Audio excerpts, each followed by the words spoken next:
My name is David Parker. I was been living with retinitis pigmentosa since I was 4 years old, so for about 44 years now. My name is Alan Zaret, and I've had RP for all my life. My name is Willie Collins. I've been blind for approximately 39 to 40 years. My name is Carmen Torres. I'm a patient with retinitis pigmentosa for 16 years. Hi, I'm Linda Schulte, and I have been blind from retinitis pigmentosa for about 16 years. The day that my device was turned on had to have been one of the most exciting and overwhelming days I have ever experienced. I have not seen anything through my two eyes in many, many years. And to see this pixelated image, blinking on and off, it was like, oh my God, I can see something. It was just the emotion. It was hard at first, the tears were pretty hard because I could see a object again. I know like insurance companies don't quite get this. They don't realize. They think, how is that meaningful? What does that do? But just the overwhelming rush of emotion was there, and I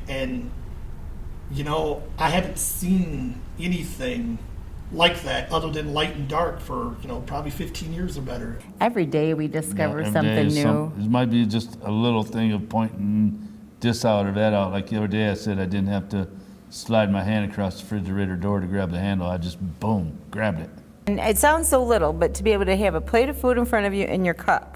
I know my cup is here, so I can eat my food and not knock my cup on the floor. That sounds so small to people, but to us that is huge.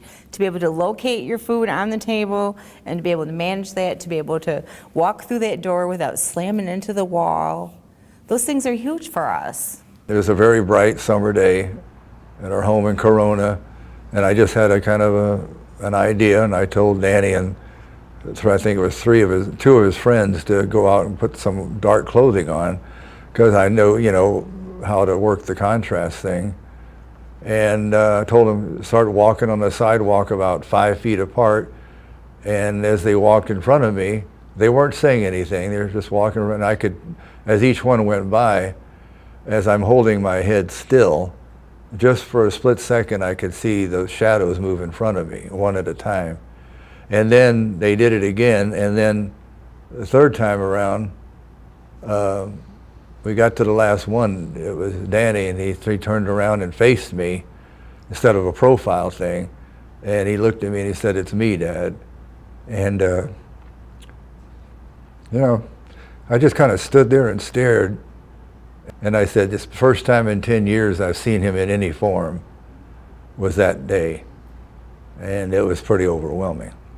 Any benefit, any chance to be able to have some sort of independence again, to be able to walk and not necessarily have to hang on to somebody or totally rely on other people. And then the idea of being able to see movement, their grandkids, they're at least able to tell that they're there, they can recognize. And if I can get that, that's just that's all I'm looking for. I don't know. I was happy for him to get the chance to be able to get some of his independence back and stuff. It's